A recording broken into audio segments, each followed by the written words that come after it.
aujourd'hui, qu'est-ce qui se passe?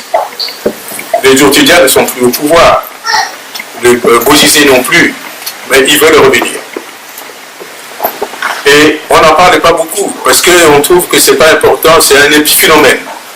Bozizé et Djourtidia qui se battaient hier, ils sont actuellement en Nairobi. Et ils disent, on va taire les armes, on va faire la paix, mais à condition qu'on puisse tirer un trait sur tous les procès qui sont en cours. Donc, ils veulent qu'on tout ça soit gommé. Et ensuite, ils veulent créer une nouvelle transition. Et ce sont eux qui vont être à la tête. Alors les gens ont dit, mais c'est pas sérieux ce que vous dites. Et c'est pour ça qu'ils sont... les gens n'accordent pas une importance excessive, mais ils sont encore à Nairobi. C'est depuis le mois de décembre qu'ils sont là. Ça fait pratiquement un peu plus de 2 mois. Qui le paye? Qui paye leur séjour? Eh bien, il y a encore des complices. Et il y a des complices et qui ont favorisé cette retrouvaille-là à Nairobi. Donc ça, c'est qui risque aussi de poser problème. Et deuxièmement, il est question également de faire des élections. Et il se trouve que c'est difficile d'aller plus loin. Il n'y a plus d'archives. Comment faire pour recenser les électeurs? C'est un problème qu'il va falloir résoudre. Ensuite, un autre problème, c'est que les agents recenseurs ne peuvent pas librement circuler, aller en province, parce que partout, il y a des barrières et des zones contrôlées par les éléments Séléka et aussi les éléments anti-Balaka. Alors, à l'heure actuelle, la République centrafricaine est contrôlée en ce qui concerne le banditisme en 2 zones. La partie est jusqu'à la limite ici qui s'appelle Kagabandro. Et ensuite, Grimari, Bambari, ce sont les anti-Balaka qui, dans les Séléka, les éléments proches de Djourtidia qui contrôlent. Et à partir d'ici jusqu'à là-bas, ce sont les éléments anti-Balaka qui contrôlent. Quand je dis contrôle, qu'est-ce qu'ils font? Non seulement ils tuent, ils font des exactions sans épargner les enfants, les femmes et autres. N'importe qui trouve, si ça leur plaît, ils tirent dessus. Alors, et chacun exploite toutes les richesses qu'il y a à l'ouest, donc les anti-Balaka, et par ici, les Séléka. Et ils vont donc faire évacuer ça par le Soudan, et par la voie des airs, et aussi par le Tchad. Et eux, ils vont vers le Cameroun. La situation est celle-là. Et aujourd'hui, il y a une direction du pays, c'est Mme Sampanza, mais elle est à Bangui. Et c'est tout. Elle est seulement à Bangui. Elle est nulle part. Ils ont envoyé des ministres à l'intérieur du pays pour le recensement, pour discuter avec la population. Les Sénéca les ont empêchés. Et le ministre était obligé de faire demi-tour. Et dans le nord, dans le nord-est, c'était la même chose. Seulement, c'était la semaine dernière que les Français ont décidé pour une fois de faire face en disant il n'est pas question d'avoir une administration parallèle.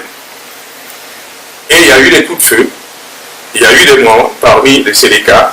Leur chef de file, leur général qui contrôle la région, s'est enfui parce que le combat s'est déroulé ici à Bria. Et il a fui, il est actuellement en délai, leur chef de guerre. Et une partie de sa troupe s'est repliée à Kagabandro. Parce qu'en fait, la limite, c'est ça. La limite, c'est par là. Et il s'est réfugié à Kagabandro. Alors, cette situation date de 3-4 jours. Donc, on en est là. Est-ce qu'il va y avoir des élections? Bientôt. On n'en sait pas grand-chose. Mais d'aucuns pensent que ça va se passer au mois de juillet ou bien août. Parce que le président du Congo, qui est le médiateur, au nom de ses pairs, a pris la décision de prolonger le mandat de Mme Samba Panza de 6 mois. Et le 6 mois, ça nous amène jusqu'au mois d'août. En espérant qu'il va y avoir des élections pacifiées, libres, transparentes, entre-temps, pour qu'ils puissent avoir, pour permettre à la population de désigner librement la personne qu'il faut pour ce pays. Je vais m'arrêter là, et s'il y a des questions, on verra. Merci.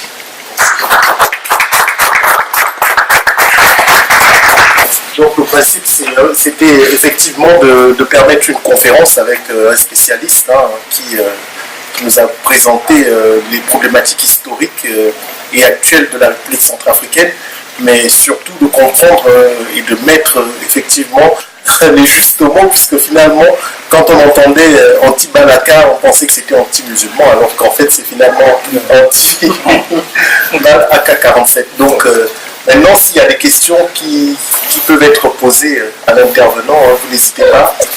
Tout à l'heure, vous parlez d'élections, à la zone des élections, mais comment organiser des élections dans un pays où, effectivement, on sait très bien que la situation est très déstabilisante par rapport au contexte dont vous venez d'évoquer. Comment ils vont réussir, comment le gouvernement actuel va réussir effectivement à organiser des élections et pacifier le pays? Est-ce que c'est pas trop précipiter les choses? Est-ce qu'il ne faudrait pas d'abord pacifier le pays et ensuite organiser des élections? Au lieu d'organiser des élections et attendre une éventuelle pacification? Il ne peut pas avoir des élections tant qu'il n'y a pas, disons, cette liberté de circuler. Donc, ça veut dire qu'il faut imposer la paix. Ça, c'est l'une des conditions sine qua non. Sinon, l'élection va être tronquée. Sinon, l'élection ne pourrait que se faire dans certaines villes, et surtout à Bangui. Et même à Bangui, il n'y a pas encore la paix à Bangui. Malgré la présence de toutes ces forces, on entend souvent des enlèvements, même des ministres qui ont été enlevés, ça fait pas longtemps.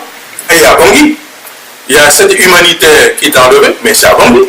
Alors non, rien n'est encore pacifié. Alors, bon, donc, mais on veut absolument qu'il y ait élection, les mois qui viennent.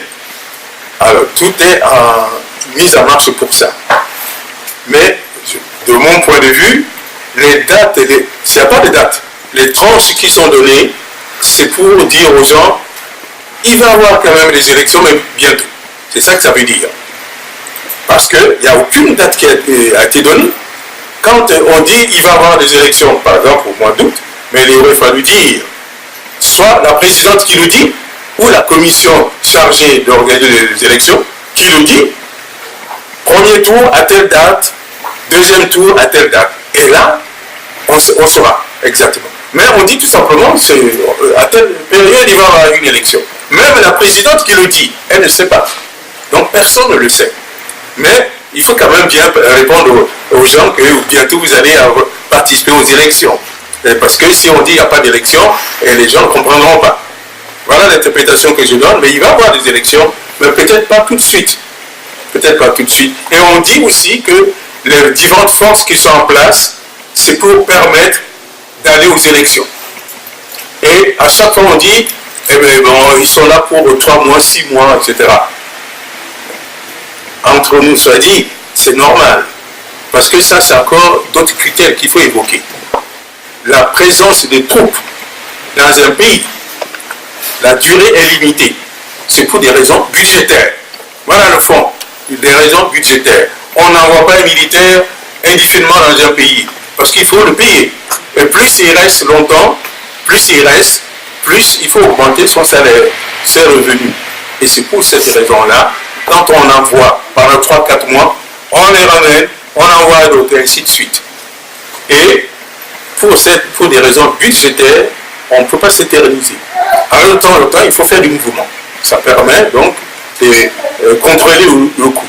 Voilà, c'est ça aussi, c'est technique. Mais on nous a dit que tout devait s'arrêter au mois de février, mars. Mais non, tout a été renouvelé, y compris EUFOR, c'est-à-dire les forces européennes, mais ils vont envoyer d'autres troupes, mais sous un autre nom, bientôt. Parce que si jamais le problème de la République centrafricaine n'est pas réglé, ça va créer d'autres problèmes.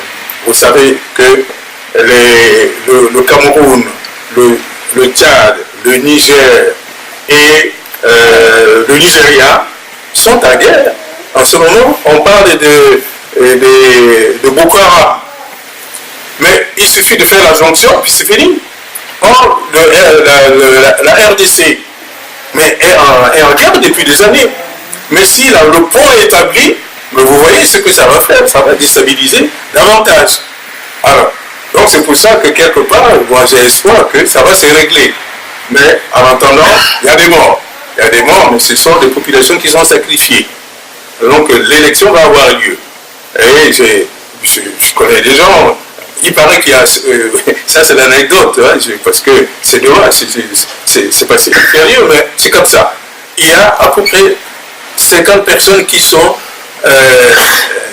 envie de devenir président de la République centrafricaine. Donc il va falloir choisir sur les 50 personnes, ou même plus. Mais ce sont des intentions, mais aucun nom n'a été enregistré. Mais les gens se sont manifestés. Au moins 50 personnes. Alors donc, il y a du monde pour remplacer Mme Samba Panza. Donc ça, c'est pas un problème. Ils sont là. Mais les conditions, bon, on verra. Et beaucoup de gens ne croient pas à l'histoire de date et autres, tant que le problème de l'insécurité, le problème de la paix n'aura pas été réglé. Oui. C'est une condition sine qua non. Mais en attendant, bon, on dit, bon, ça va se faire. Et il y a des gens qui travaillent sur la liste des électeurs, les conditions pour aller aux élections. Il y a des gens qui passent leur temps. Mais on leur répond que tant que l'autre problème n'est pas le problème va régler, il n'y aura pas d'élection. Même s'il y a élection, ça va être bâclé. Donc ça ne répondrait pas à la situation. Et les gens, tout le monde est conscient de ça, tout le monde le sait, y compris les bailleurs de fonds. Un élément, puisque je parle de bailleurs de fonds, l'argent pour organiser les élections, dit-on que le tiers, c'est le pays qui doit fournir. La République centrafricaine a fourni un peu plus que ça. Et la République centrafricaine a trouvé un peu d'argent. Mais ça permet de travailler au bureau, à l'organisme qui est chargé de préparer les choses. Mais l'essentiel, pour organiser les élections, ce n'est pas encore débloqué. Parce que ça va venir d'ailleurs, c'est ce qu'on appelle les bailleurs de fonds. Ce sont les bailleurs de fonds qui doivent fournir l'argent nécessaire. Et c'est prévu, l'enveloppe c'est prévu, le montant est prévu, mais aucun centime n'a été débloqué pour le moment. Alors comment on va organiser les élections s'il n'y a pas d'argent? Il y a déjà ça, le problème argent. Et maintenant le problème technique, c'est-à-dire les matériaux nécessaires à réunir pour que l'élection puisse se faire de façon pacifique. Alors, il n'y a rien encore. Mais toujours est-il que y a des gens qui sont là dans les bureaux, au travail, ils réfléchissent là-dessus, mais le nez de la guerre, c'est ça, l'argent. Et c'est pas encore débloqué. Et en même temps, le problème de la sécurité n'est pas réglé. Et c'est la première fois que toutes ces forces se sont permises de déloger ceux qui ont installé leur bureau parallèle, leur administration parallèle dans certaines villes. C'est la première fois, la semaine dernière. C'était la première fois. Donc, on pense que c'est peut-être un début. Question, comment ça se fait-il qu'en Centrafrique, il y a 5 années blancs, je n'ai pas bien compris, donc les enfants ne vont pas à l'école. Oui. Alors, les années blanches, ça c'est un terme qui est utilisé pour dire que les années sont invalidées. Parce que les enseignants, ils ne sont pas à leur poste. Pour des questions de sécurité, ils ont tous fui. Et certains parents recrutent quelqu'un qui a été à l'école, qui sait parler, qui sait parler aux élèves, on le paye. Les parents qui s'organisent pour payer.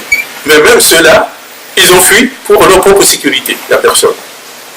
Mais les années blanches ont commencé, pas aujourd'hui, ça a commencé au temps de Koninga.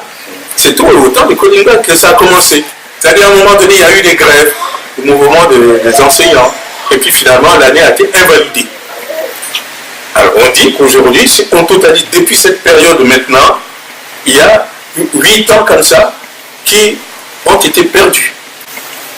Alors donc, quand on prend certains enfants, et qui font partie de l'anti-Balaka, ce sont eux qui se sont rendus compte qu'ils n'ont plus d'avenir et que c'est une occasion pour eux de se faire un peu d'argent, de se construire ou de se reconstruire. Et c'est ça. C'est pour ça qu'on ne dit pas qu'ils se dévoient, non, ce sont de désœuvrés. On les appelle comme ça. Parce que ce n'est pas parce qu'ils ont envie de devenir des bandits. Non, mais c'est uniquement ça. Donc ça veut dire que les années à venir, il va falloir organiser l'enseignement pour des gens qui n'ont pas pu aller à l'école et qui sont devenus des adultes. Comment faire pour rattraper? Donc ça, c'est un problème qui touche l'éducation, une politique à inventer pour ceux-là, qui sont devenus des grands enfants aujourd'hui. Et c'est ça qui est dommage. Mais pendant ce temps-là, il y a des élèves, des enfants qui ont pu continuer leurs études. Ce sont ceux dont les parents avaient un peu de moyens ou avaient les moyens de les envoyer dans des écoles privées. Parce que les écoles privées existent. Dans des écoles privées en Centrafrique ou d'autres à l'étranger, en l'occurrence en France ou ailleurs, ou dans certains pays de l'Afrique de l'Ouest. Et c'est ainsi que certains élèves ont pu poursuivre leurs études normalement. Mais ce n'est pas les enfants du paysan. C'est ça le problème. Donc les années blanches, ce sont des années invalidées.